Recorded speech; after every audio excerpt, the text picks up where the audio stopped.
Hello, everyone, and welcome back. Well, hurricane season in full swing, and while you may have all your home supplies, one thing you might not have really thought about is your medical supplies. Is there anyone in your home that takes medications, and do you have the basic medical supplies ready? Well, joining me this afternoon to make sure that you are prepared, we have Dr. Jason Sevald from Palm Beach Gardens Medical Center. And Doctor, thank you so much for being here, for talking about this. Let's first begin with some of the medical supplies, right? What medical supplies and medications should Floridians ensure that they have in preparation for this hurricane season?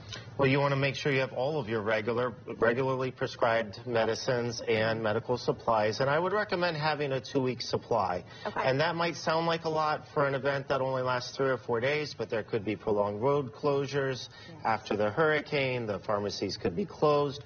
So I think I would definitely go with 2 weeks. And that includes not just the medications, but also, as you said, supplies like insulin needles, if you're a diabetic, AccuCheck supplies, whatever you use for part of your daily medical care regimen.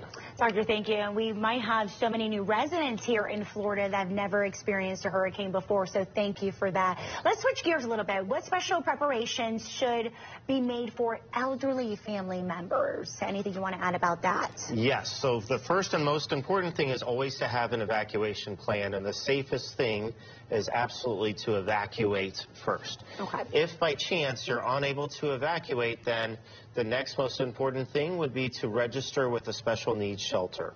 So if you have an Alzheimer patient with a caregiver, if you have electricity dependent oxygen concentrators, anything like that, there is a list on the Florida government website of the special needs shelters and who can qualify. So pre-registration for that would be the next thing. But remember, evacuate first. Yes, we have that website pulled up there.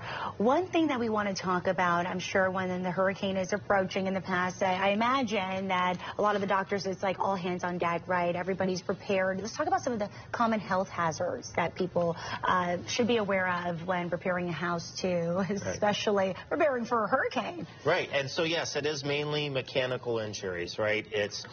It's hand and finger injuries from hammers and saws when you're trying to get shutters up or get shutters out that you haven't pulled out in 5 years. It's some back injuries and back strain from trying to lift up things that are too heavy.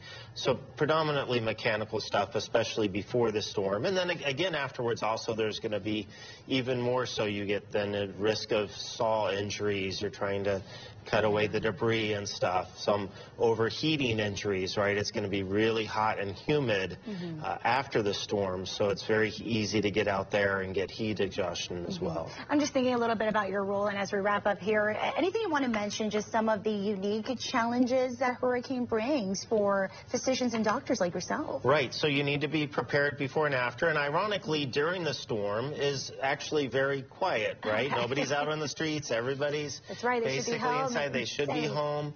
It's the 24 to 48 hours after the roads reopen where we have the most activity, and it can get very, very busy. That's when I've seen by far the most patients come through the emergency room in a 24-hour period is right after it opens. So do come if you need us, but also be aware that if you're coming with something that's lower acuity, there might be a wait as we're trying to manage all of the patients that need us. Absolutely. Thank you so much for the heads up, and thank you for taking the time to be here at our CBS 12 News studios to talk about this. We appreciate that. Dr. Sevald, thank you.